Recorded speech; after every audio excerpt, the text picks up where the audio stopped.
This program is presented by University of California Television. Like what you learn?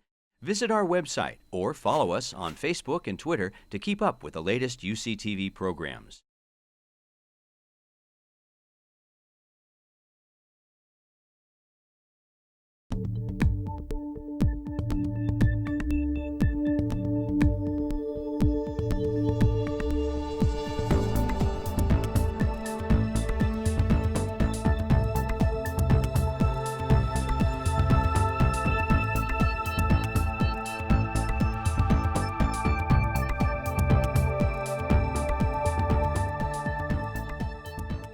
Welcome.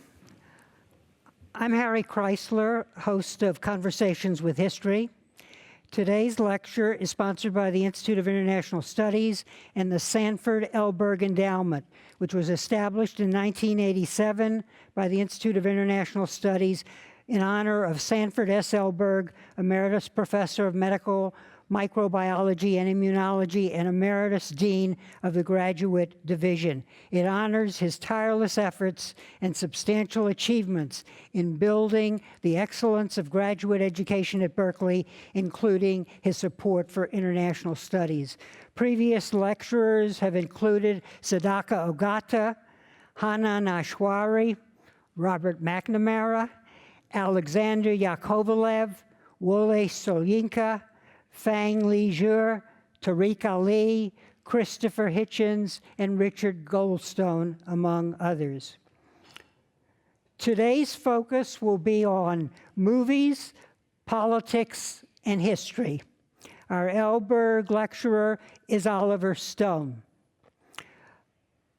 A prolific and innovative filmmaker, Oliver Stone has been nominated for 10 Academy Awards and has won 3 Oscars for writing Midnight Express, for screenwriting, and for directing Born on the 4th of July and Platoon.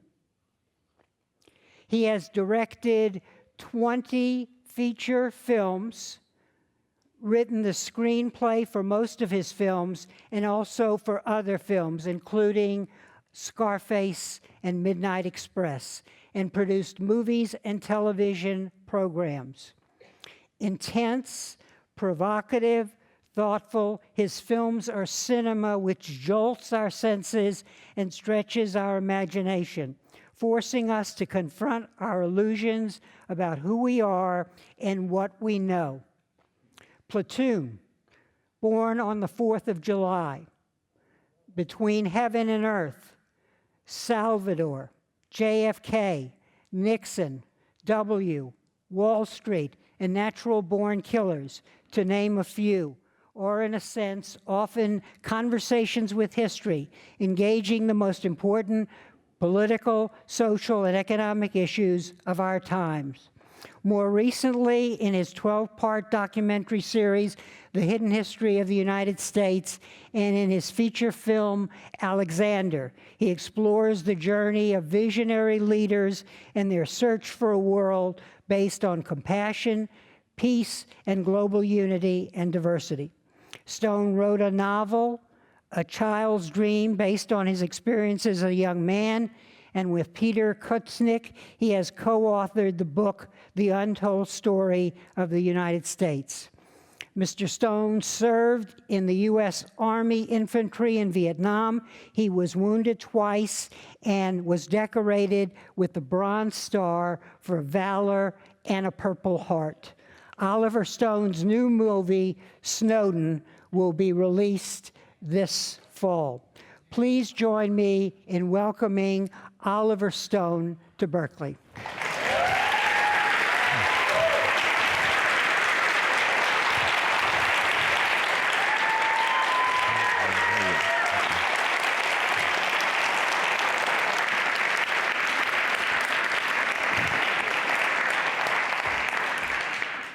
When I invited you here, Oliver, you said you like to come to Berkeley. Why? Free spirit. Free spirit. I remember the late 60s, and it was the place you didn't go to. I mean, I grew up conservative, as you know, so I went to Yale briefly and NYU, but Berkeley was always scary. That was where Mario Savio Savio started.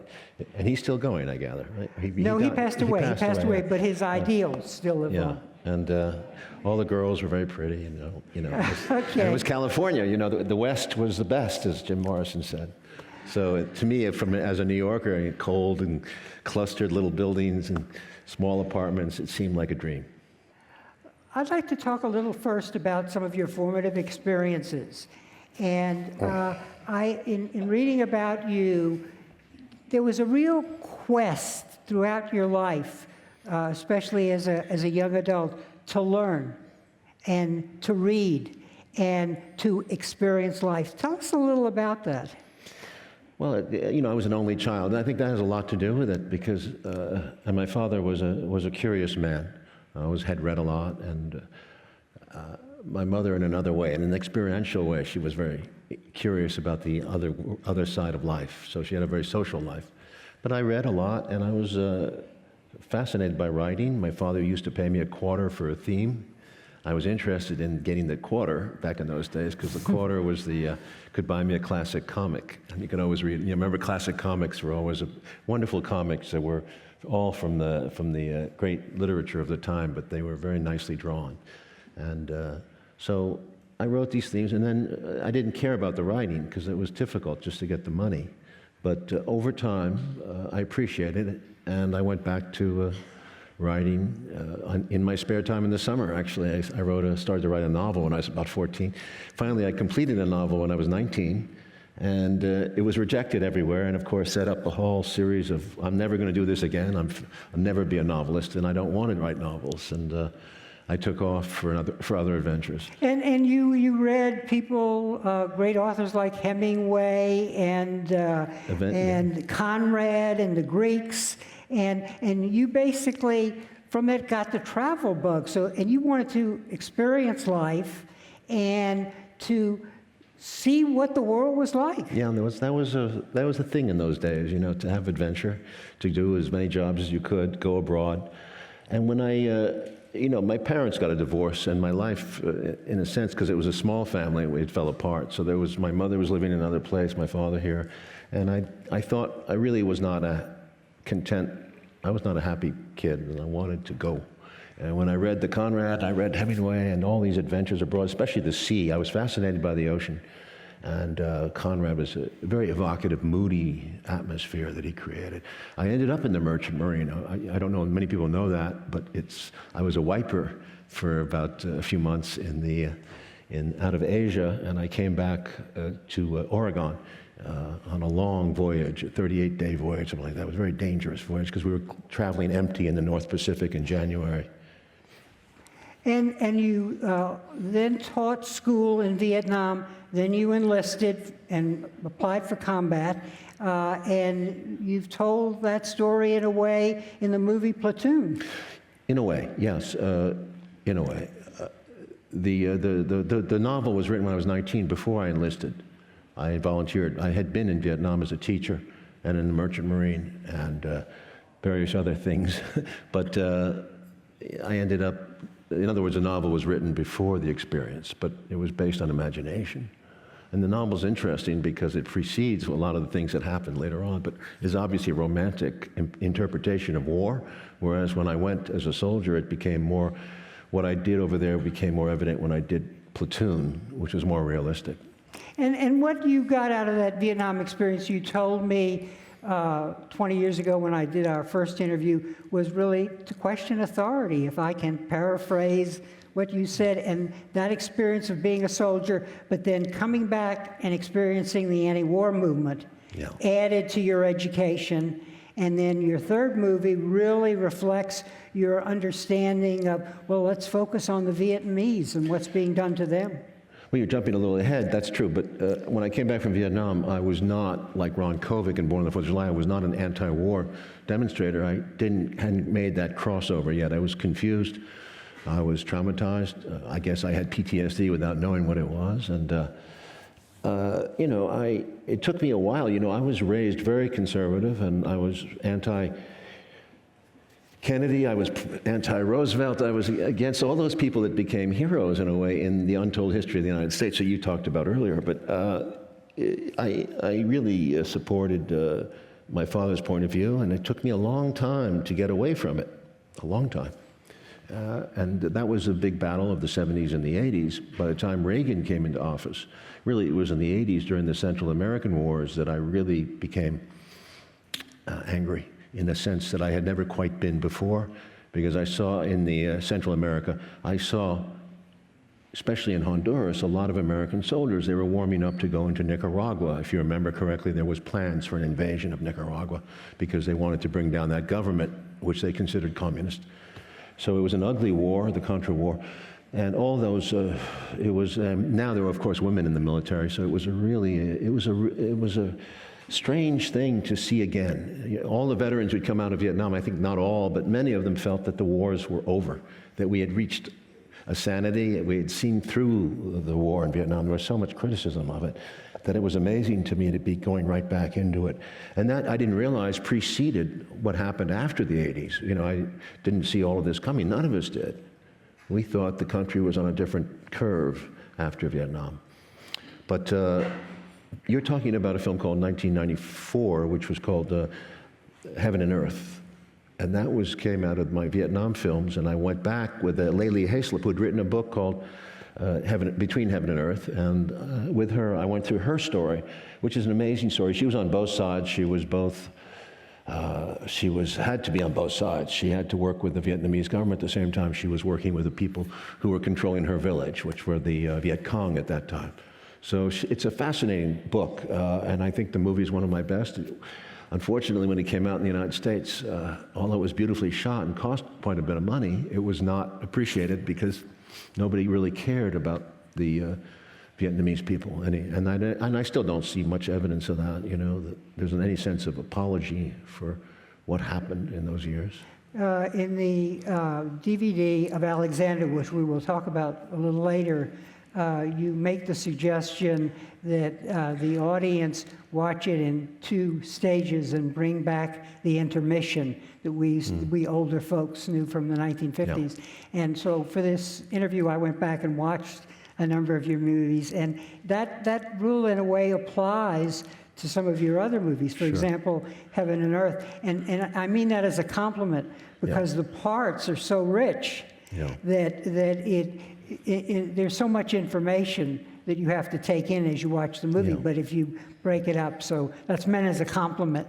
Those who know JFK, I mean, I felt like there was a complete fountain of information, especially at the midway point he meets Donald Sutherland, who plays Mr. X, and they have a 12-minute dialogue, I believe, and Sutherland swamps him with a new level of information of federal policy and history that is overwhelming, and I think we should have had a break there. And they did in Holland and various countries in Europe where they allow intermissions, but the American system was geared towards turnover and money, so it's very hard to absorb all that information and keep going.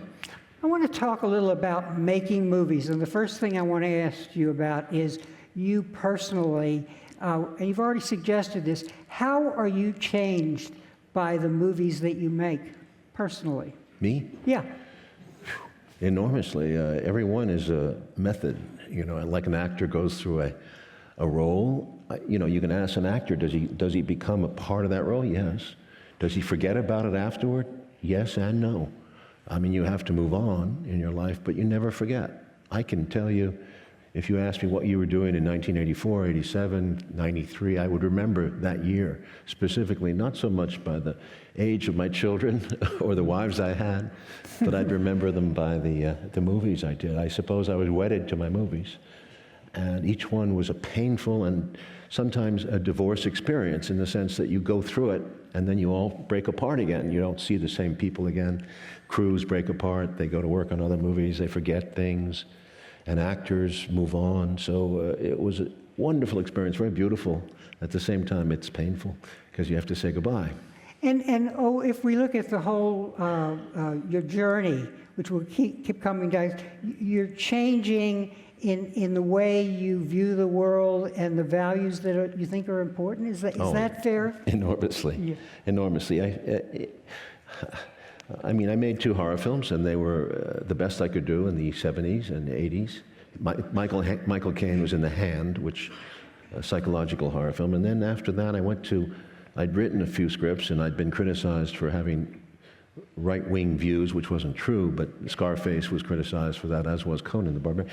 I went to Salvador with a friend, Richard Boyle, my co-writer. He was a journalist, and he'd been in Vietnam too. A real troublemaker. He used to work for KPF. KPFA. Yeah, the Pacifica Radio. I loved Richard, and I still do.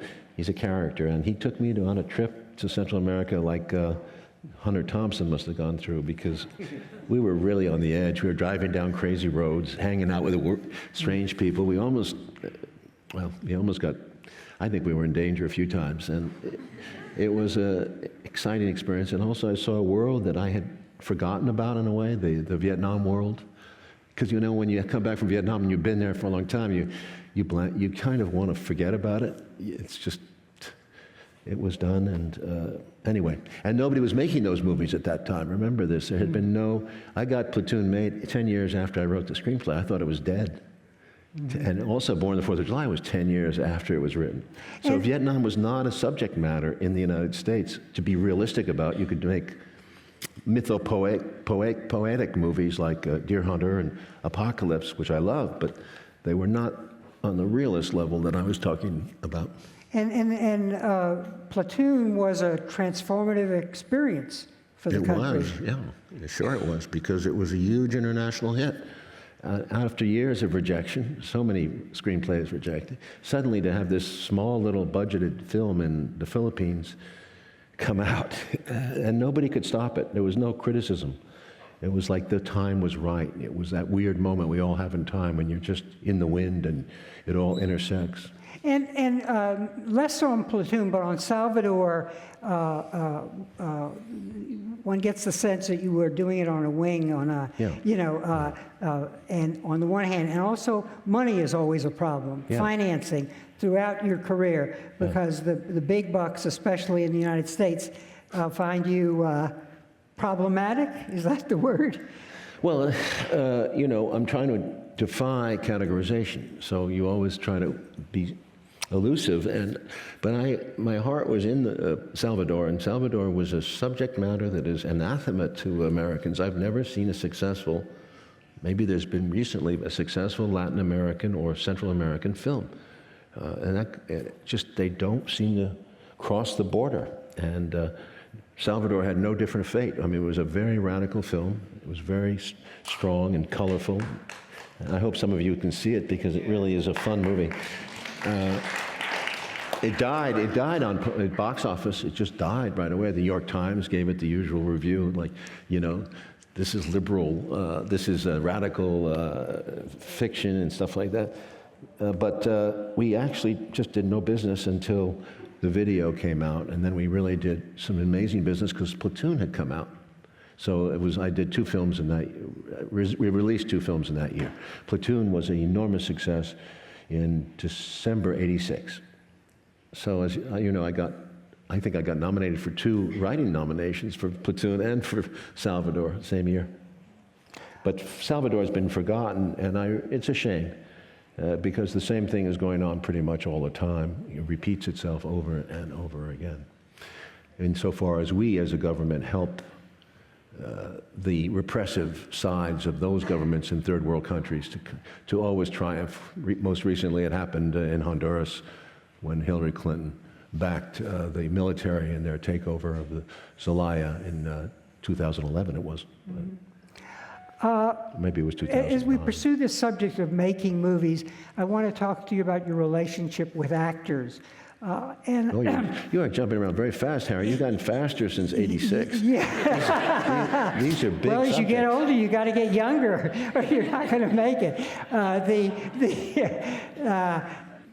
All of your DVDs have extraordinarily interesting documentaries attached to them. This is true of Platoon, it's true of Wall Street, and one of the things that comes out is when the actors talk about you, they say that you guide them, maybe terrorize them in a way that raises the bar for them. And so you have been able over the years to direct sort of some of the greatest actors of our time, especially American actors, and when they look back, they say, gee whiz, you know, he really led me to a place. I've heard Michael Douglas say that. I've heard Blake Lively say that, Johnny Depp, and on and on. What's your secret? Well, it's in here. I'll pull it out later. It's an interesting answer, but frankly, I don't think of it that way. I mean, I love, you don't have to be, Elia Kazan comes to mind as a great director of actors. On the other hand, Alfred Hitchcock was not a great director of actors. So, you know, it doesn't, what really matters to me is the vision you have. If you have the vision, you stay with that vision and keep an intent. Other people will find a way, if they're interested, to share it with you. That comes across. So, above all, it's intention to the vision of what you are going for. And once you have that in your mind, and it's got to be like a laser, because you're going to get torn apart by all the naysayers and all the questions, and it gets complicated on the movie. But if you really have a strong vision, it carries. People see it, they join in. And I would say to the actors, you know, I can be critical at times. I would say directly to an actor, you know, I just think that sucks, you know. But it's about that take, you know, and we talk about it. But I won't say it publicly, and we'll just take them to the side. I don't know what you're doing out there, you know. This is not what we're. So we talk about it again. But hopefully all that gets ironed out in the rehearsal process, because that saves a lot of money. If you got to do it on the stage with a lot of people, it's very tricky.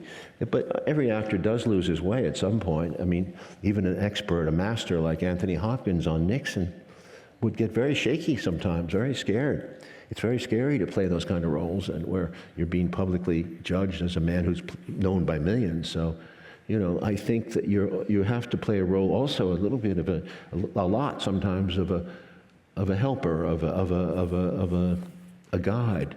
And I always tell my actors, you know, during this period we're making this movie, you will never find a better friend than me. I am really rooting for you. I have no intention to have a separate role than to really guide you, because my performance is in your performance. We are mutually on Organic. This road together. Yeah. And if you look bad, I'll look bad. You say, I believe it's in the documentary for Platoon, you say, what you look for is some matching spirit. That is, in the real character that you want in the actor, because there's a spirit to the script. That's the key decision you could make. I can tell you that all the casting in the world, boy, it comes to that. It's the first thing. It's that who should play this role? And you kind of have to wrestle with yourself, because you're going to get tempted by movie stars. You're going to be tempted by the budget. You can get a bigger budget with a bigger star and so forth. And so all the wrong reasons are presented for you to miss with the film, and I have missed. But, I'm sorry, the question was exactly what?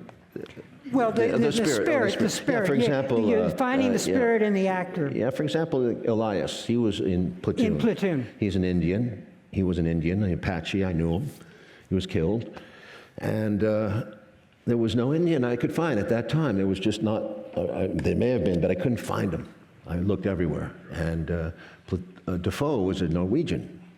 Strange mix. He had nothing. He didn't have at all the qualities of the dark-haired Jim Morrison look that Elias had. But he had definite quality. There was something about Willem Dafoe, the cheekbones, the exoticness of his look. So I said, I'll settle for this. I'll do this because I have a feeling his spirit is good. He'd also played bad guys, if you remember, up to that point. So it was kind of good to play him off as a more noble individual. So this happened a few times, quite a few times. Michael Douglas was known, I guess, as a lightweight romantic actor. I liked him very much in his Romancing the Stone series, but putting him in the movie was a heavyweight thing. And he had to know long dialogues. He'd never done long dialogues. He'd done TV. So we had to clash a bit for him to get down. And he won the Academy Award. And buckle down and concentrate on this. So you have to know your lines before you get to the set. How do you say, there was a lot of instances of this. I don't know how many you want, but it goes on right down to well, right down to the present. In Alexander, I'm going to put a plug in there. There are two great documentaries in the new Ultra version of Alexander, which makes an extraordinary presentation. One of the documentaries is done by Oliver's son, and in there he follows Oliver around and shows what he does as director and screenwriter and so on. Val Kilmer is interviewed on the subject of acting, and he says that he calls you a friendly fascist. So I thought that was a nice thing in your son's. I don't know. My daughter calls me that too. Yeah. What do you do? Because you're directing, you're in the position of control. But I never want to be a bully, and I'm sure sometimes I appear that way. But it's a hard job, and you have to have. It has to click like an army because the budgets are never big for my films. They're always like tight. And I have to have a schedule, and we have to make things like a military. And sometimes that doesn't work because it's too complicated or we don't get it. But I've never had a lot of slack. And I like the actors, but Val and I fought it out on The Doors, as you know. But he did a great job on The Doors, and then I had him back for playing a king. That was a weird off-casting, but I think it worked for me. By the way, you should clarify to the audience, because I don't think they understand that Alexander had 3 incarnations. There was the movie, the 2004 theatrical release I didn't like because I was rushed, and basically rushed it out to meet Warner Brothers standards and cut a lot of the sex and cut for length. The 2007 version, which I think you saw, is a wholly different structure, a much longer film with an intermission. The 2014 version, called the Ultimate Cut, not the final cut, is the version you're talking about with my son's documentary, is on there. And 2014 is my favorite one, and that has an intermission. It allows you to build the character, and it also allows to breathe. You need to breathe in that. This is a historical epic. It's a great story. It has validity today, but it took 10 years to make it. Anyway. This raises an interesting point because when one observes what you do in a film, one thinks of you maybe as a director, the director Oliver Stone. But you are a man of multiple talents who is sort of supervising, running several operations. And you talk about the role of screenwriter, which you do for a lot of your movies, the role of director, directing the actors, the action, and so on, and then finally the editing. And so in a way, what you just described about the Alexander DVD is a way to appreciate that, because here is somebody constantly thinking what he did under pressure from the studios with regard to the first version. Yeah. And also, you have to realize the timing sucked.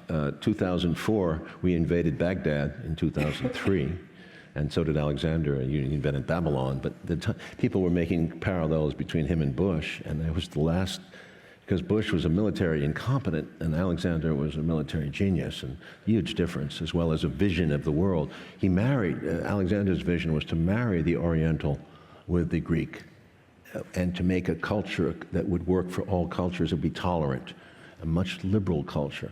And he didn't steal like so many Westerners do from the East. He left the treasures, many of them there, and he put his capital there, and that was going to be the capital of his empire, and he was going to stay there because he also intermingled the armies, remember that, and he took Persian brides and Bactrian brides.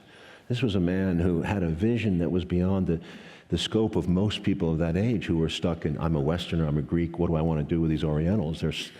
They're slaveholders, and they're torture, they're into all these horrible practices that which raises an interesting part. Let's talk about screenwriting, because a component of your screenwriting is the research. And you are a voracious reader and a high-energy researcher. So when you undertake something like JFK or Alexander, to compare the two, you are sifting through all the data that's out there. You reading the historians. The Alexander, I'll go back to that. The DVD has a section, the history of Alexander, about a 30-minute film, where you interview all of the prominent historians on Alexander. But talk about that problem of research, and then what do you add to the research when you accumulate it? Well, that's a good question. Robin Lane Fox, who wrote one of the best Alexander books in 1973 as a young Oxford historian, was our main advisor. And Robin vetted the script, and we had, at the end of the day, there was a lot of people we consulted in England and also in the United States. But we did too much research, and that's always the problem. You know, with, for example, Wall Street, too much research. And sometimes you regret it because it's too factual. Sometimes it gets overloaded. What you end up doing is stripping out a lot of the research and going back. And that happened, for example, on Snowden. I am not a computer expert, but I inundated myself for quite a few months with my co-writer on all the computer games that go on and the coding. Now, coding is a kind of bore, but it's very important. So how do you show computers in a way that would be exciting to an audience? This is a question that occurred to me throughout the film and worried me. And how do we do these without becoming just a computer film? And I think we found a way, but I ended up taking out about 40% of the research, which is very tricky. And there's some great stuff we have to leave on the floor. Giving it up is also part of it. Same thing happened to me on JFK. Although I incorporated a lot of it, but I also had Zach Sklar working with me. He edited Garrison's book. But JFK is a bottomless well, and it still goes on. There's a third generation of JFK researchers are out there right now who are doing very good work on that and bringing to light new things that never came out. And I think there's an important distinction that you actually made in my interview 20 years ago about that being a dramatist versus being a historian. Let's explore that a little, because it seems like you're encroaching on the historian. Well, we argued about that. Yeah, right. Yeah. And I said to you something about dramatists know history better than some historians. Right. Because I pointed to the Greeks, and I said that Homer wrote this stuff about the Trojan War, and Aeschylus and Sophocles and Oedipus, and not Oedipus, Orestes. I'm sorry, Euripides. Before Alcibiades and Herodotus. Right, but the point not is, Alcibiades. I'm mixing the characters. Herodotus was the first one, and then who was the second great historian, the Greek historian? Help me, somebody. Thucydides, the Peloponnesian War. They were, and they both, by the way, were criticized. Thucydides quite a lot. And Herodotus, too, for throwing in stories about 8 men and various fables from the East. So, you know, the dramatist and the historian, and even today, when you read histories, I mean, there's so many now, there's so many specialists. Come on, I've read enough on the Untold History with World War II and the post-war war that I'm really, you have to suspect every historian, because everyone is subjective in their own way. You probably got more criticism for JFK than any other movie. Next to maybe Natural Born Killers. Oh yeah, well that's true. But we're focusing on the historical ones. And looking back at that movie, would you have done anything differently? It holds up pretty well. If you look at James DiEugenio's new book, Reclaiming Parkland, which I think is a very important book in this. He cites the movie for a couple of errors, but he really thinks the narrative is solid. And I think David Talbot would pretty much agree with most of what is said in that movie. I would do things sometimes differently, yes. I think I fell for a couple of ones that were wrong. But overall, you know, when you're dealing with 500 facts and you miss a few, I mean, you got to give me some leeway, but I think we're so much closer to the truth than CBS News, ABC News, NBC News. When you see these, they did this massive invasion of our psyches in 2000. Was it last year when they were doing the 60th anniversary of '63? Was it '63? The assassination. They did this massive, every channel, and every one of those shows is fantasy. And they all go on with this, Oswald did it. And it's just like watching, here we are inundating America, all that money, all that advertising. It's amazing. It's an amazing experience to watch that. And I hope in 100 years from now, or even 50, when some more intelligent people come around and watch this fantasy that they've strewn on the American people, I just hope that they get the scorn that they deserve. I really do. In that movie, the beginning of the movie where you're doing the credits, there is a historical narrative, which you're deconstructing the era that the Kennedy era, basically, and then you move to the feature film, and. So I'm curious because one of the interesting things about your work is your attachment to the documentary form. Talk a little about that. In other words, you use the documentary as a way to inform the viewer about the context. Talk a little about that. Okay, well, you've asked a very confusing question because we did classical documentary style was Untold History of the United States. This was a 12-hour series we did for Showtime. I had a historian as my co-author, Peter Kuznick from American University, and his staff of young researchers. We really went back from 1890s and we examined America's imperialism abroad and America's changing attitudes and what happened, culminating in this national security state, starting with Woodrow Wilson back in the World War I period. And it really accelerates, as you know, after the Second World War. It turns into this the concept of national security dominates America.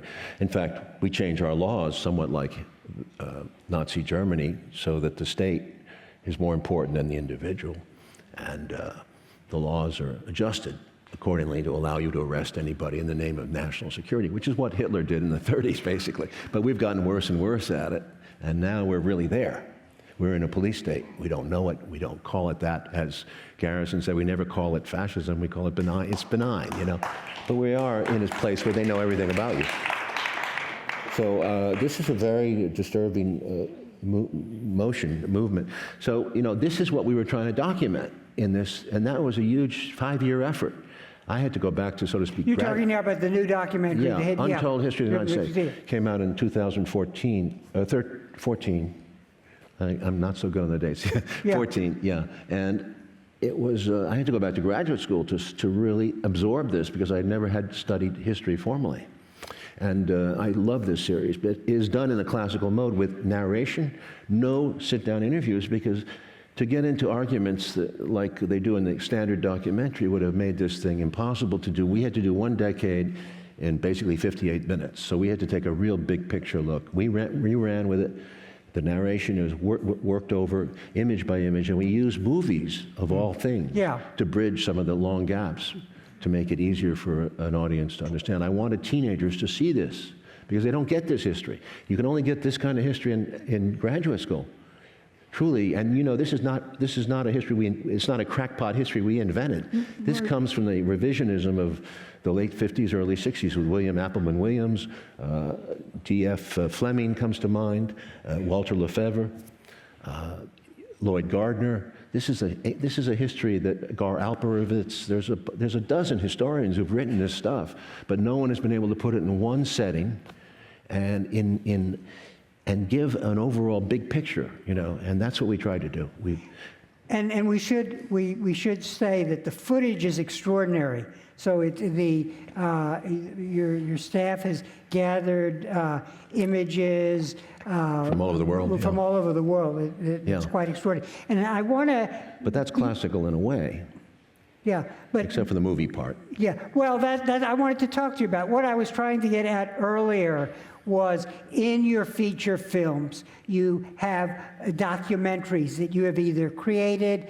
For example, in Nixon, you create a pseudo-documentary which is telling and in JFK, too. And in JFK also. So you like to ground your movies in Documentaries. Yeah. Okay. Now, what I found fascinating about the 12 parts was you brought the movie into the documentary. That's true. And what is quite interesting is the movie scene that you have selected captures the essence of what is going on in the world. And I think you would call it the zeitgeist of the time. So, for example, when you're dealing with the Spanish Civil War, you would show a scene from For Whom the Bell Tolls. Right. And there are other examples, scenes from Spartacus and so on, Saving Private Ryan. And the point is that the movie, in this condensed scene, which captures so much, can inform now the documentary, which is a reversal of what you were doing before. True.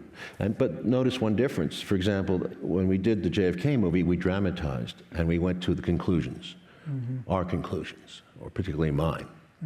But also many people agreed with it.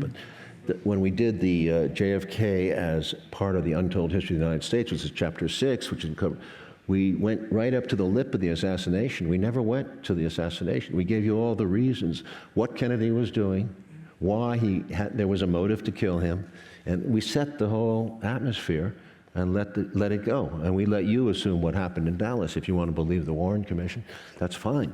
But in other words, we didn't make that leap, which we could do in drama. We couldn't do that in this series. We have to conform to the facts that happened as they were reported at the time in these archives.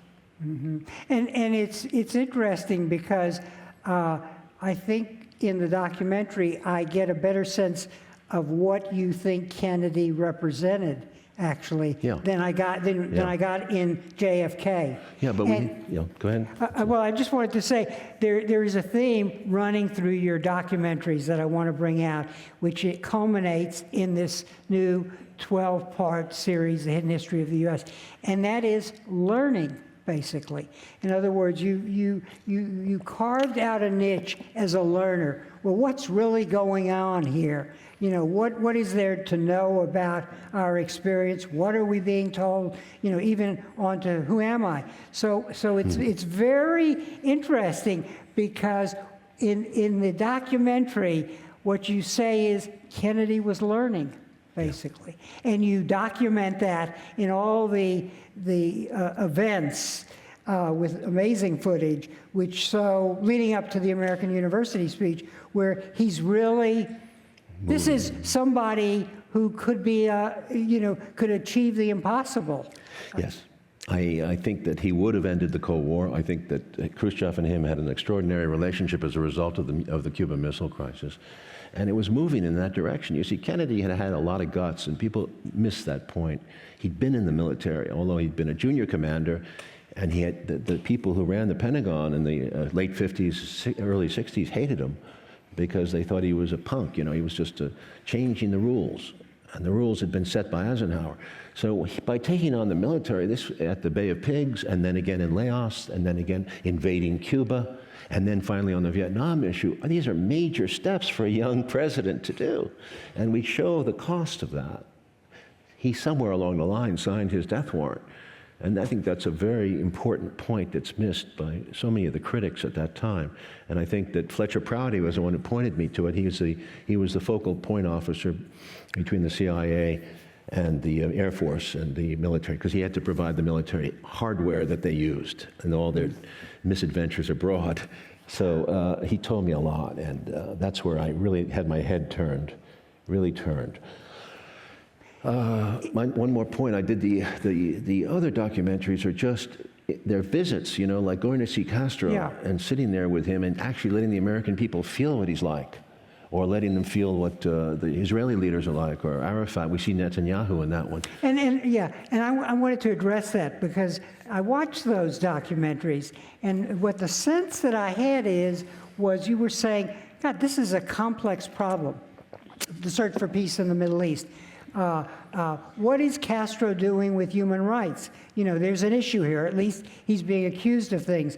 And it's like you put a cameraman and then we're following you as you explore the complexity. Spontaneous. Yeah, but it's again this self-learning. Yeah, it's a learning process. You're learning, but you want us to learn. Is that fair? Yeah. I'd like you to. A lot of people didn't want to hear about it or see it. I mean, in fact, Comandante was advertised by HBO. It was going to go on the air in 2 weeks. I was very proud of that, and then they pulled it. That's about Castro. Yeah, the first one, Comandante. It was a 90-minute feature, and they pulled it. They told me a bunch of stuff about.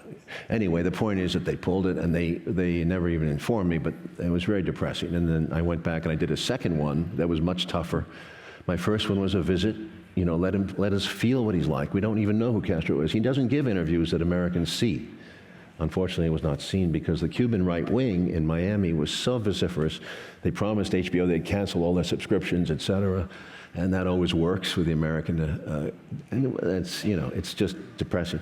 But also, don't forget the Chavez story, which was another one where the south of the border did get out. Mm-hmm. It did get out as a theatrical documentary in 2009. And it's on HBO. But God, no, it's HBO, on that was, Netflix. It's on Netflix. No, it was released by an independent. Oh, okay. It did get out, but I was the abuse that I took on that one.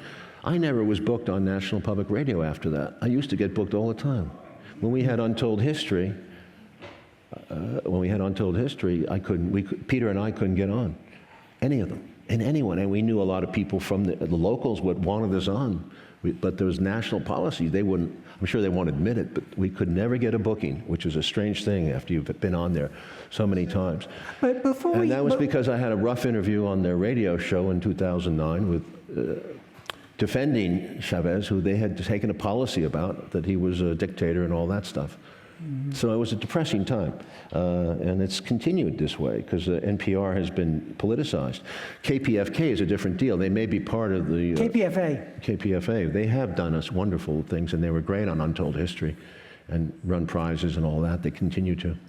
But before we talk about the 12-part, because there are certain themes that emerge that actually appear in your movies, but I do want to talk a minute about screenwriting, which was the other component. And you're a voracious screenwriter. Many of your screenplays are not made into movies, but writing is for you very important. Yeah. A key part of that process. I think it is the key.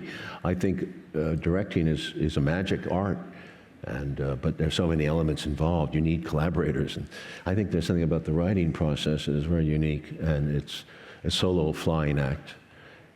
And for some reason, I've always associated editing with rewriting, because I guess I'm experimental in a lot of ways. I try things. They flop sometimes on the stage, but when you get in the editing room, you have a chance. If you know your structure very well, you have a chance. And I've done this several times. You have a real chance to restructure the movie. For example, on JFK, the X scenes with Donald Sutherland were originally in 2 parts. There was the middle, and then it was planned for the end, to have an ending wrap-up. And we abandoned that after we saw it, and we combined the 2 scenes in the middle, which makes it longer. And also, if you look closely, he's not wearing the same hat, or I forget exactly what it was, or changes in clothing, but we managed to elide those and make it work. But that's the kind of restructuring that has to go on sometimes in a radical position where we're down to the movie now and it has to work or not work. It's hard for all of us to edit our own stuff. So the fact that you wear these many hats, that's probably a virtue for you, right? Because you're making a movie and what you wrote, you see doesn't work when you're working with the actors. Or you produce, you create a movie, but then in the editing room, you're able to go back and say, no, this is all wrong. This should be first and that should be last. It's a 3-step process. One is, and the end result, the editing is very much like the writing process. Often I will co-write because I can't get into all the research at the beginning. I'm working on another film, and I used to do more films when it was easier to make the films, but I can't start sometimes. I'd hire a writer I like, who'd work on the thing, and then I'd come in and we'd hash it out. And is it disappointing that a lot of times your screenplays are not made into movies? Sure, yeah. And is it because you can't get the money, or the zeitgeist changes? There's all kinds of problems. So the Martin Luther King problem was the family. We got down and dirty with post-1965 Martin Luther King. So he wasn't a Time Life magazine kind of character. And that was just very difficult. We had problems with Evita. And you also with My Lai. My Lai, oh, that was a horrible situation. We were 2 weeks from shooting, or 3 weeks from shooting. And the stock market crashed, and then the producer was looking for an out. It was a massacre movie. It was too grim. The usual problems, you know, like Platoon. They were always scared of Platoon because it was a bummer. My Lai Massacre is not exactly, but it's done in a way that was really interesting. It was an investigation by General Peers, who actually ran the investigation. So it was it had two levels. This is a movie. The man who believes in the military, and he finds out what really happened that day. He's a general. He's a 3-star general, a true character, Ray Peers. And I get the sense that time and money are the two Very fragile. albatrosses on your head all the time. No, movies are fragile, you know that. It's all marketing too now, you know, so much marketing. And they oversell. I mean, everything is specialized too much, you know. You can't take a big shot and just do one. In the old days, I guess it didn't cost as much, but now everything is so deliberative, you know. The investment for one of these houses for anybody is so big because marketing costs are so expensive, which is one of the problems with America. Is our marketing costs are ridiculous.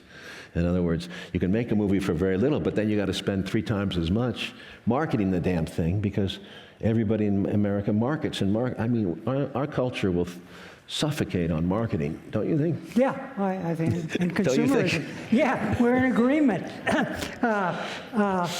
You wrote, you told an interviewer many years back this, I consider my films first, and we're talking now about your feature films.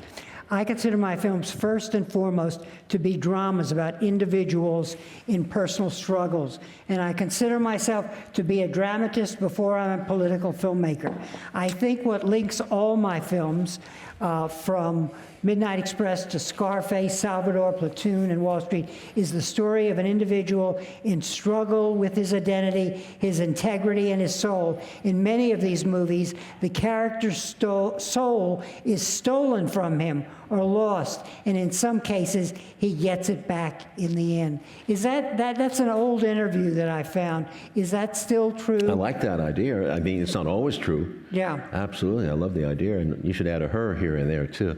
Yes. Because the character in Heaven and Earth very much is tested very, very harshly.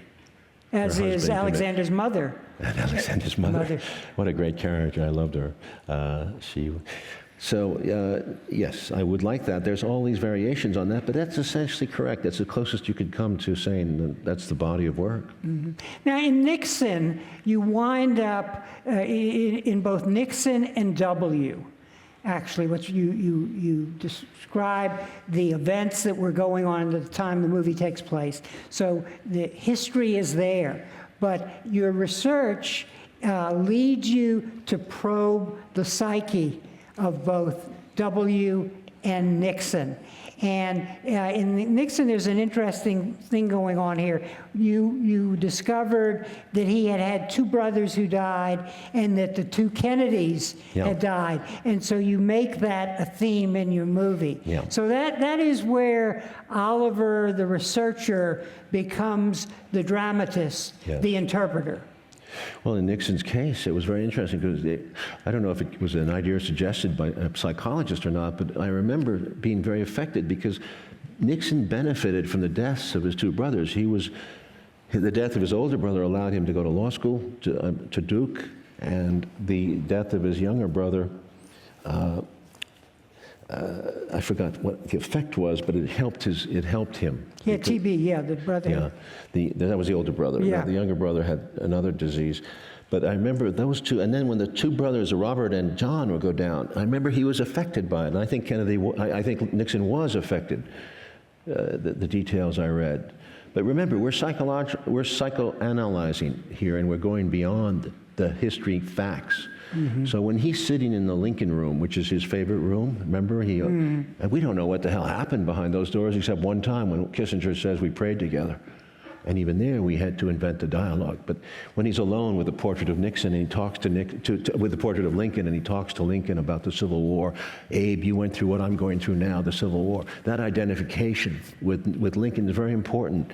And I think we made a real point about the suffering that Nixon was feeling. And I don't think people give him any understanding of that suffering. And I think that some people resented the movie because it made them, they thought, too empathetic. I didn't think so. I thought it was sensitive, and I think Nixon was very sensitive to hurt. And the rejections he'd felt in his life, the hatred of Kennedy's class superiority, these are very important factors in any politician's life. In Nixon goes to China, and there's an exchange with Mao, and you have Mao say to Nixon, "You are as evil as I am. We are the new emperors. We both are from poor families. Others pay to feed the hunger in us. Others pay to feed the hunger in us." And then he goes on to say, in my case, billions of reactionaries. In your case, millions of Vietnamese. Civil war is always the cruelest kind of war, but our two nations were forged by revolution, United States and China. Is peace all you're interested in, Mao asks Nixon, and then he says, the real war is in us. History is a symptom of our disease. Ooh. Well, that's total dramatization, believe me. That sounds great, but in reality, I think it was probably very, I don't know, it would be, there are accounts of it from Kissinger and so on. But what I'm saying is, you're making an interpretation here. I'm not saying, what book did you find this in? Let's go back to the hidden history. Who knows now. if Mao was even sensitive at that point, or sensible, because, there's two interpretations of Mao, because he'd done so much opium and so much sex, and he was so degenerate. I wondered how much of his brain was there at that point, But I think for Mao, it was the way out of the Cultural Revolution. He was in a mess. He was also running into problems because he had pushed the limits on that Cultural Revolution. So I think Nixon was his out. And for Nixon, Mao was his out. It was an interesting kind of game they were playing. I have identified several themes in your hidden history. And one Untold is History. The documentary. The Untold History. I'm sorry. The Untold History of the United States. And one of the themes is the leaders who were bypassed, the leaders who might have brought us in a different direction if they had lived or had not been screwed by the system. And here you do this amazing mini biography of the Vice President Henry Wallace. And of course, Kennedy falls in this category. You mention George Marshall, Gorbachev, as individuals who could have changed the course of history, but were denied that opportunity. And in fact, this is also true of Alexander. So there is a similarity in what you're saying, what you have the historian in the movie, played by Anthony Hopkins, Ptolemy, say about Alexander. Fair comment? Very good, very astute. Okay. Because I think they don't understand unless you say that the feeling in the movie is that Hephaestion and Alexander were both assassinated young. The army was fed up. They didn't want to go on. Alexander's plan was to go back to Babylon, and then from there launch a new whole invasion of the West, going to Arabia, going down through Spain, and attacking Italy, and going out to the gates of Gibraltar, right? Mm-hmm. And they were exhausted. They had a lot of money. They were millionaires, all these generals. And what the f***? And we're going to go on with this guy. We're never going to get out of here. We want to go back to Macedonia and spend the dough. And so and Ptolemy explains that, and he became, in fact, the pharaoh of Egypt. He was the luckiest of them all. He actually emerged with a dynasty that lasted through Cleopatra. But the concept of men acting for real reasons, for material wealth, comes to play in the Alexander story. So he was cut off. That's the point. Yeah. And at the age of 33, if he had just gone back and administered the empire from Babylon and not gone on with it, that would have been a tremendous achievement, which he was anyway, because his contribution created a culture around the world, a new culture, which was inherited and in a sense perverted by Rome, but Rome did take his idea and keep running with it. And in the case, we're jumping around now, but because both of the documentary and the film comes late or recent works of yours, Wallace could have been vice president. Could have been president.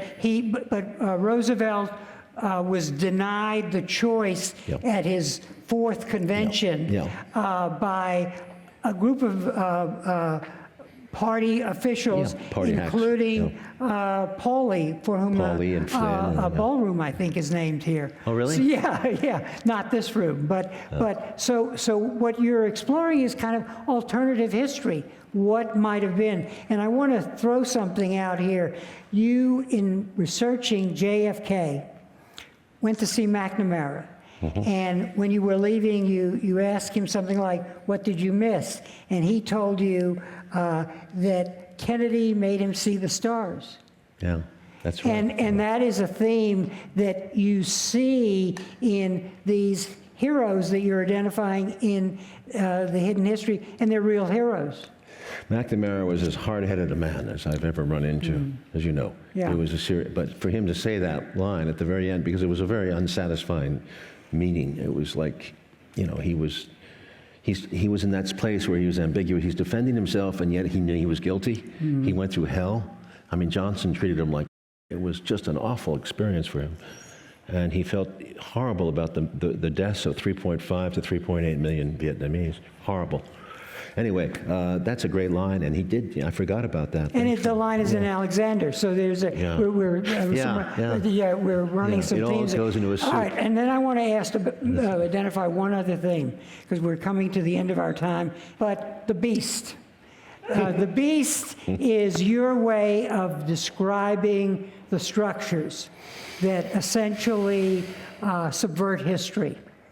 And in fact, at some point, the beast becomes conspiracy, because you're looking for actors. And I guess that's where some people fault you, because they say, well, there's no conspiracy, it's the system, the way it all hangs together. Well, that's what Nixon says at he says this Wall Street, he talks about this complex that he's built up since World War II. And he says, the girl and the young student at the Lincoln Memorial that night at 4 in the morning, although this is dramatized too, she says, you can't control it, can you? You don't have control of this war. Yeah. And I'm wondering, and I honestly, I think all of us have to wonder, who does? Can a president really do anything anymore in our country? Obama promised so much, and I'm sure he meant some of it, most of it, but I don't think he was aware of the realities. And I think when you get into power, it's so encumbered by such a, we have so many agencies of government. It's such an insane bureaucracy now. It's like Roman Empire. That how do you almost can't act. You can't move too much you're like embalmed in the center. And I have a fear that because the military-industrial complex has gotten so fat and so rich, as has the security industry, as has Wall Street, all these have grown. And how can anyone take that on now? You take to Roosevelt in 1930, you'd have to have a depression of that order so that a Roosevelt, and Obama had that moment. You remember they were comparing him to Roosevelt. In 2009, early 9, he could have there was such a popular sentiment writing with him. He could have taken it on if he had the guts. When you read, but what was the first thing he did? He hired people like Gates and Clinton and stuffed and the old economic team, and then he asked all his followers on the internet, all those grassroots organizations, to stand down. That was one of the things he did. He said, and then he made this vague remark, well, come and protest, and we'll drive this through. But it wasn't like, why break up that organization that he had? That first 100 days, you can't do much. You have to move.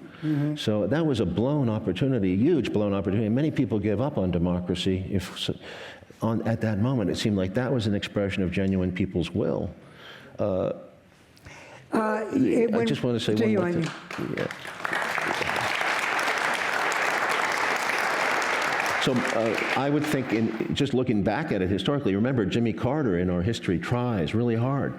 In those 2 years he has, He goes very, very liberal. He tries to do things, as to some degree did Clinton, but not as much, but Carter. And then they surrounded him with Brzezinski, among others. Remember him? Yes. Remember all the reactions to any move that Carter did? Anyway, they froze him. So my argument was that Kennedy was the last one who really could do it, because he could end that Cold War. If he would have won election in 64, he would have won for sure.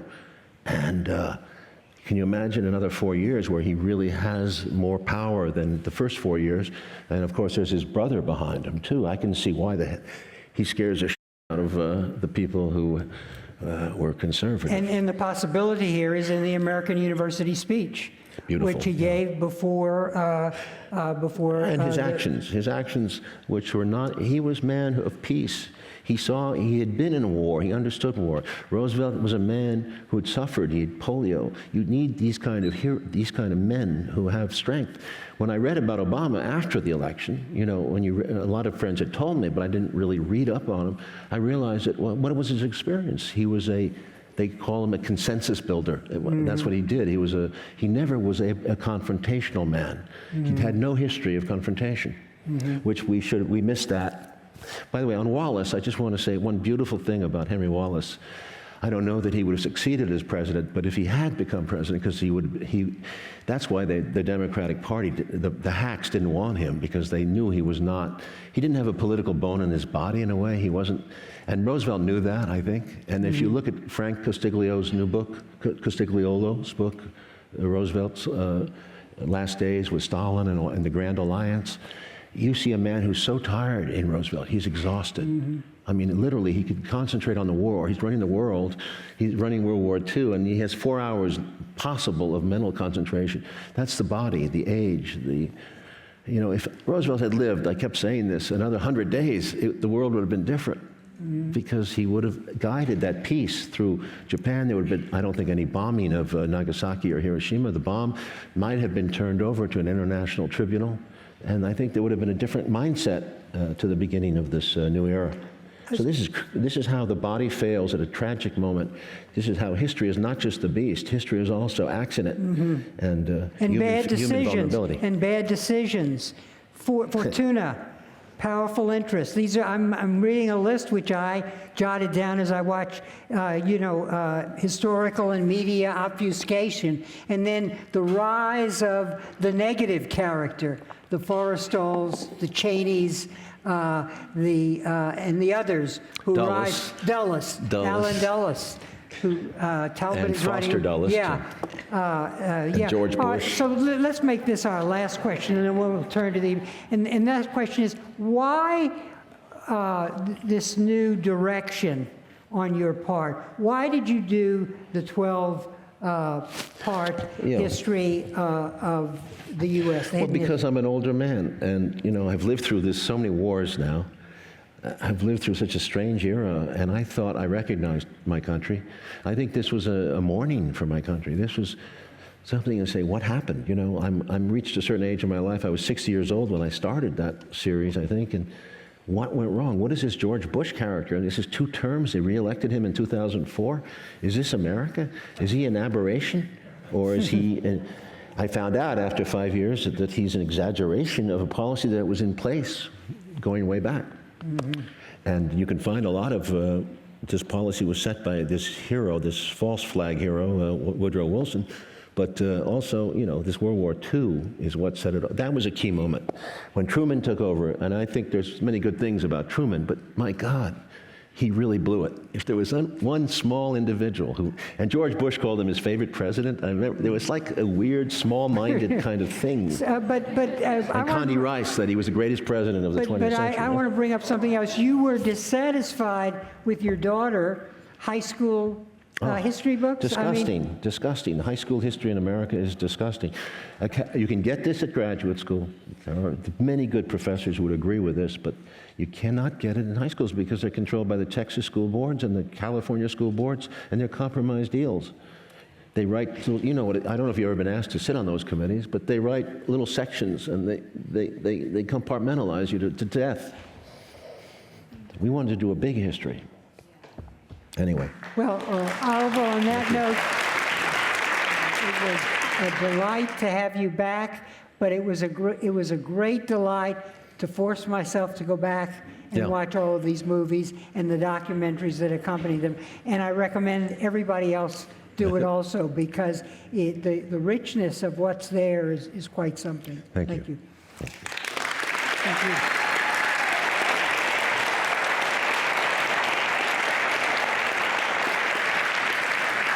So people have submitted questions from through email. So let me ask you some questions, and I'll end up with that Bernie question in a minute. How would you advise students to prepare for career movies? There's about 2 million of you. So it's a tough call, because each one, you have to find your way to your soul. You have to have something you want to say and feel. And I think life experience is crucial. I really do. I think if you go to a film school, it's important to learn technology, technique, very important. But it's also in conjunction with real life experience, whether it's closely observed family relations or your own ability to deal, your sensitivity to things around you. My work always got better as I went along, but I did write some grandiose scripts that were lacking verisimilitude. So I think it's a struggle. And I wrote a lot of scripts, as you said, about 12 screenplays before Midnight Express got done, as well as many treatments since then, and many scripts since then that were not made. Face the rejection, and you have to be very strong, because for every success you might have 3 failures. So I'm not going to be falsely encouraging on that. And it's probably gotten much worse since you started out. Well, I think there's a lot more, but on the other hand, the technology has improved so much that you can make a film cheaply. We could not do that. We had to really struggle to get a feature done in the 35 millimeter. Now you have many choices. On the other hand, you have much more competition, so your film has to stand out at all these million festivals that they have. So it's hard too, but at least you get to make it. And a lot of people learn a lot by making it. And sometimes it strikes that gold. But I do think movies are, in their renaissance, kind of, I mean, right now we stopped and just looked at the films of the last 100 years. There's enough there, for me anyway, that I could just sit there and watch. And what do you think of the independent film community and what they're producing? Well, it's very specialized. And it's very what, I'm sorry? Very specialized, Yeah. very small, and very incestuous, I suppose, in that way. I'd like to see big subject matter, but I realize you don't have big money to do it, but maybe you can figure out a way to do it intelligently, like the conversation between Socrates and McNamara or something. Yeah. In a room, or I don't know. I mean, there's a lot of ways to do cheap movies. I did talk radio, but in a radio station, with just in monologues mostly. What do you hope to achieve in the Snowden movie? I never set out to achieve except to make it entertaining and to make it interesting, and I think the movie will deliver. I think it was an enormous effort. We had no studio support. It was an independent movie. That's to say, we really had to work outside the system. We were nervous about the system because at that time, NSA and Snowden were very controversial. But we made it in Germany as a German movie, with French money and German money and some American money. We have a very good distributor, a small one called Open Road, but they're good. They actually did Spotlight last year, which was another sleeper. Remember Spotlight? Yeah. Yeah. So they actually can do it. We're facing those odds because it's also the election period. No one's talking about Snowden. No one's talking about surveillance state at the election candidates. No one's talking about climate change. So it's kind of a weird election aside from reality. It's a comic book election. But the Snowden thing will cost so much more to just, if you advertise Snowden in the television, which is what you have to do in America, imagine all the prices go up. So it's very difficult to bring out a film, which they want to bring out in September 16. I hope some of you will show up. It's a thoughtful film. It's a thoughtful film, and we really did a lot of research. Some of these questions have names attached to them. Margarita, an undergraduate, asks, What measures have you implemented or seen in action as a producer in Hollywood to ensure diversity in film? Do you think other Hollywood producers are actively working toward equal representation of women, people of color, any marginalized community on screen? Well, this is a tough question. You know, I did produce South Central, which was a very interesting story about the black community in Chicago and the kids who go to jail. This was a 1990s film, very loved in that community, in those communities, but did not play on a big scale. It couldn't get big distribution for it. We also did Joy Luck Club, which was about the Chinese, wonderful book by Amy Tan, and it was about 2 generations of Chinese mother and daughter in America and in China. I loved that movie. What else did I did? Platoon, at that time, was introducing new characters that had not been seen before. Many of them were African American. Yeah, and in fact, that needs to be emphasized, because when you go back and look at Platoon, it's people by all the people who were there, and the black soldier and the underclass are really represented. Very important part of the movie. They were very important to me too, because it gave me. I always argued and tried to say it was that black soldiers that really kept me human, because I think there was a dehumanization in that whole process, and without marijuana and music and that friendship that they gave me as a young nobody white person who didn't know about, it was special, and the music was special too that they showed me. So, and the marijuana too. Anyway, that kept me human. I think I got out of Vietnam. I got out of Vietnam because I kept that side to myself, which was interesting. It's a sociological experiment. In the documentary on Alexander, Angela Jolie emphasizes how you brought out the strength of the character in your directing of her. Yeah. No, she was a very strong character, though. Olympias was one of the highly independent women.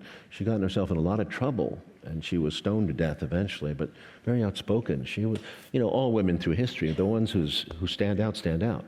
And she would have stood out in any age. Right today, she would have been out there on the front lines. She was, you know, the whole plot of that movie depends on her involvement or not in the murder of his father.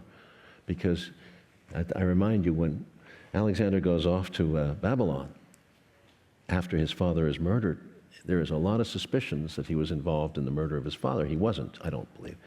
But whether the mother was becomes an issue. And the mother wanted him to be great. She always claimed that that Alexander was a product of her and a god, because in those days they didn't know the process. They didn't know the process of insemination and so forth and how that worked, the uterus. So it's very likely that she probably believed it. She had laid with a god one night when the thunder struck. You know, why not? People believe crazier things today. They believe in,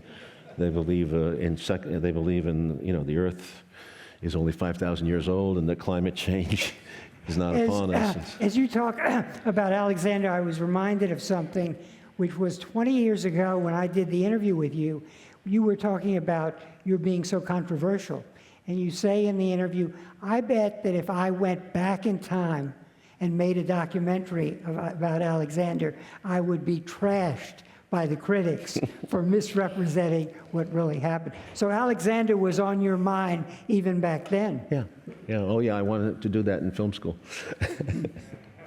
Here we have a question from a young lady who is Vietnamese, To Han Nguyen, and she writes, when she was very young in Vietnam, I'm paraphrasing here, she missed the opportunity to meet you. And this was at a time when you were considering making Pinkville. She writes, when that little girl came home and realized she had missed a chance to meet her idol, she was devastated. Now, 9 years later, she would like to finally ask you a question in person. So here's her question. I'll read it. Can you tell us whether you still plan to make the movie Pinkville, and can you share some of the difficulties that you faced in turning this horrific massacre into a movie? Most of all, you went to the village itself and saw the images of the massacre in the museum. What were your thoughts then, witnessing the scar of such a traumatic event and standing right at the village where the massacre took place? It's a very powerful experience, and anyone who goes to Vietnam should go to My Lai. you know, we don't know all the facts, but it's disgusting because the movie that we show in the end, by tracking all this information that General Pierce found.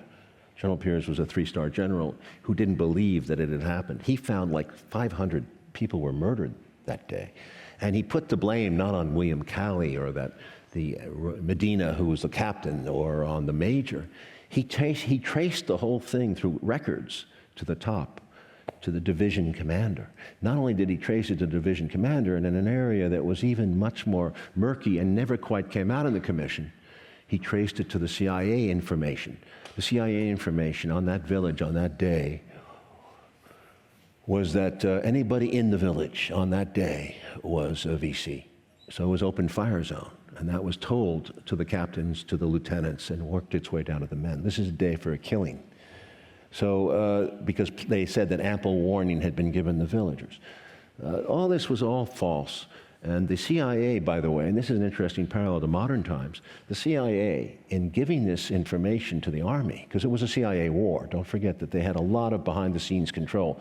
Westmoreland was the front man, but behind Westmoreland was a CIA network that gave them all this information. They got that information specifically on My Lai through torture. And it goes to show you that under torture, you don't get straight information. You get false information. So they ended up killing almost 506 people in cold blood. And they're all, the ghosts of My Lai are still there. You feel it. If you hang around, I was there at night, one time, early night, and it's chilly. You know, you feel that the ghosts are there. We had Lei Li with us, Hayslip, and we had we built this village in Thailand, but we had, in the real village, it was very spooky. And why was the movie never made or painted? I told you, this is the problem of writing these kind of movies, because it was such a hard story that to them, they were worried about massacre. American soldiers killing people. This is during Iraq War, right? Mm-hmm. And during Afghanistan War. So definitely there was a bias against it. But then, and it was an excuse with the stock market crash in 2007. It was about to happen, but the companies were suffering, that they pulled out. They pulled out. So money and time again and again. Money and time. I mean, it was a tough movie to make. It still exists. Can I make it? I don't know. We had quite a bit of money against it, $6 million. We spent building everything. I believe you once said that you shot Platoon to participate in the healing process of the nation. Can you elaborate on this idea and maybe on a more global picture, what you believe is the relationship between trauma, memory, and cinema? I think Platoon was a healing experience for many veterans. I was told that, and I felt it when I saw them, and they wrote to me, and there were so many beautiful letters. And still to this day, you know, people say that movie affected me, and you had to be there to understand that moment in 1986. So there was a genuine healing that did go on. However, Reagan came into power in 1980, and he introduced the idea to the public that the Vietnam War was an honorable one, and that there was nothing to apologize for, and that we had done this for idealistic reasons. And he proceeded he expanded on that, and every president since then, including Clinton, including Bush, including Obama, have seconded the idea that the war was nothing to be ashamed of. So this is where the government and the people are going in two different directions. And this happens a lot. So this is not a government that, as Henry David Thoreau said many years ago, this government is a disgrace. And on these certain issues, this government is a disgrace. Thoreau said that, I didn't say that. But I really think that we've reached a disgraceful place. And there's no going back. It's just like we get worse at the lies and it snowballs. So the trauma has continued. We never recovered from Vietnam, never apologized. You know, it was as genocide, whatever you want to call it. It's not, but we carpet bombed that place. We destroyed it. And Laos and Cambodia. We created the Cambodian War. So who's kidding who? I mean, this is all insane, all because of the domino effect that Vietnam was going to go communist. Well, the whole world's changed since then. You know?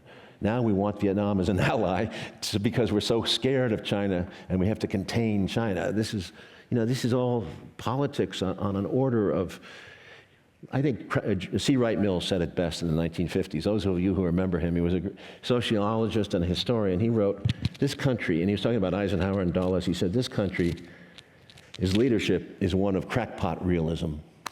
You know what that means? They think they're being real. When they create this paranoia of power, if we don't have power, the Russians will get it, the Chinese will take it. There's got to be a boss. And they keep justifying building more and more weapons, bigger and bigger. We spend 5 or 7 times what the Russians spend on their military, and they're scared of us. So and the Chinese are building up now, but who leads the way? We keep leading the way. Crackpot realism. Okay, 2 more questions. One is, what do you think about what's going on television? Do you think that television is changing and we're seeing more creative stuff, or not really? Don't ask me. It's okay. I don't know. I mean, I love some of the shows, and but I think that's such a waste. It could be such an educational tool, but you can't make something that criticizes America too much. You have to be really careful, and that's true. I mean, look, Come On Dante should have been on the air. I mean, allow a debate, stir the air. They don't allow that. They and the loudness of the commercials, the amount of commercials, defeats. I don't. Do you watch the news? I've watched it a few times. That's it's like joke. infotainment or something. It's yeah. It's a cutaway to the commercial. Yeah. So we know that the audience is so enthusiastic about our discussion of the hidden history of the United States. Untold history. The untold. Sorry. It's your age. Yeah, it's my age. Thank you. Yes, I'm learning that every day. They're going to go out and buy it for their children and their grandchildren.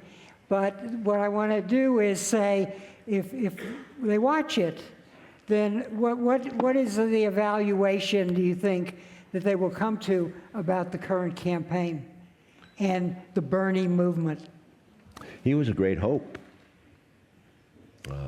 I don't say he wasn't particularly brilliant on foreign policy, but who can talk about that? Who can talk about the military-industrial complex?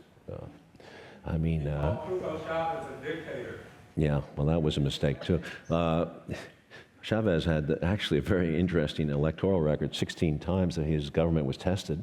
Every time they were fair elections. They had a paper ballot and an electronic ballot, which is what we need in this country.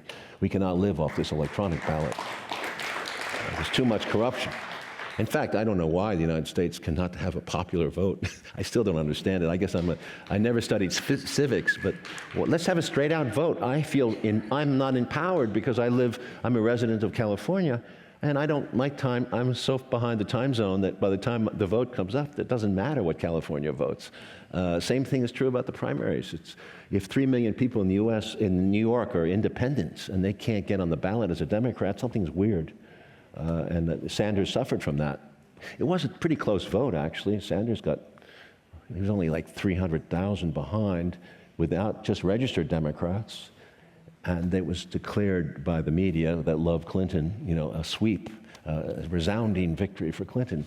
Well, actually, if a popular vote across the country, I'm all for multi-parties like they have in Europe and South America. Let's have multi-party system, 5, 6 parties. And you join a party, no one has the majority, but you'll if you have those 5, 6 parties and you have a 30% vote or a 23%, you form coalitions in these governments, and that's very productive because each party represents the people who are really out there. If you're a right-winger and you want to vote for Ted Cruz, you have that party, that Ted Cruz party, but he's got to get along with these other people, so that makes for more of a democracy. I say a popular vote and multi-party. On